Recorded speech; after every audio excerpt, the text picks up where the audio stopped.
qoysaska danyarta ee degan xaafadda Xeragaasta magaalada Burco oo dhawaan maamulka degmada Burco ku wargeliyeen inay ka guuraan dhulkay degan yihiin oo dhul kale la siiyay u guuraan ayaa waxay dadka danyarta oo maamulka gobolka Togdheer cabasho ula tagay sheegeen in meesha la siiyay ahayn meel u dhow magaalada Burco oo ay tahay meel masaafo ahaan jirta 15 kiiloomitir iyagoo codsaday in loo bedelo dhulkaas aanay caruurtoodu dugsiyada ka soo gaadhayn iyo waliba helidda adeegyadooda aasaasiga maamulka dawladda hoose oo nageeyay Bancawl anagoo degan maatada degan Xeragaas gudaheeda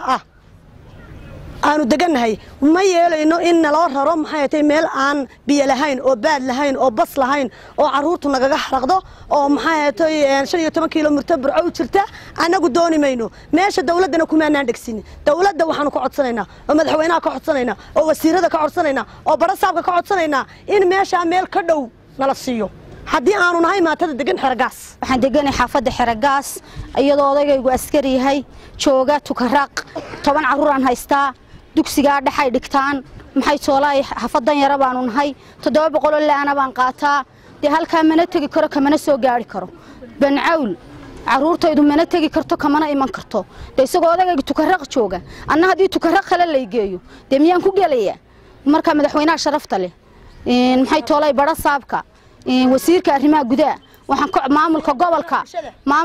gobolka waxaan ka codsanaynaa inay meel halka ka dhow nasiyaan waa dawladii aanu soo saarnay gudoomiye waa isaga annaga soo saarnay madaxweynaha annaga soo saarnay waxaanu nahay dadka Xeragaas yaala danyarta caloololeyda dad raqayaa baanu haysanaa dad culyaamaan aan haysanaa dad indhala baanu haysanaa maxay ay tahay kama soo gaari karno halka ay nageeyeen caloola kama soo gaari karno suuqa kama soo gaari karno waxa weeyaan laxoox baanu dubanaa waxaan munaasib ahayn weeyaan dawladana waan ku gacan siinaa inay nararto oo ay meesha dawladda naga sarto dawladda meesheeda loo baneeyo annagana ay nageyso meel munaasib ah oo magaalada la siman sida Gondahaar Cali Xuseen ama maxay ay tahay meelahan de ku banaan wadooyinka badan leh laakiin meel ay jidoo qalloocda ay yiraahdeen waanu dingeynaa boor iyo habaas weyn oo magaalada ka fog tigti waxay 5 kun baan qaadanayaa si socod iyo soo socdo waa 10 kun ma heli karno mana haysano haddii aanu deynta heli karano adeernaga bad guriga iibsan layno heli lahayn danyar baan nahay shacab iyo dawladda waxaan nahay danyar kuma geli karayna halkaas waxa weeye hanaloo bedelo kuma haysana dawladda dhulkeeda halka Bancawl la geeyay ma tagi karno dad qaban kara manihin waa timaanayn odayaasheedina waxay joogaan Tukaraq dadka badidiisu Tukaraq bay odayaashoodu joogaan in dadka iyadoo ragoodii Tukaraq joogaan maatidoodana waraabaha loo suneeyo oo la geeyo meesha la yiraahdo xabaalo qaday dhama ogolin anagu waxaan u leenahay hadii la geeynayo halka waxaan ka xidhnaa in dixdana lagu qubadaadku hana qaade la ilaaha illa allah maxamed hanana eego hanana bedelo maanu diidin xerada inaanu ka guuro waanu jecelahay waanu ogolay dawladdu inay nararto inay meel la geyso kuma haysano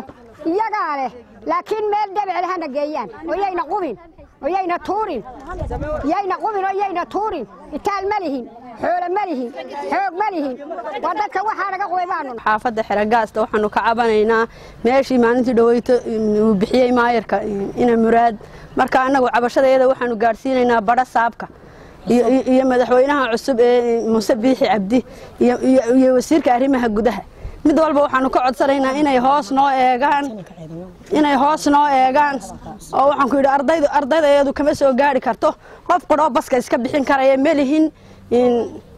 qaar baa dugsiga sare dhigta qaar baa ka dhexe dhigta qaar baa jaamacad dhigta dadkuna waa dad danyara Mahad Ali Goodir Star TV Burco.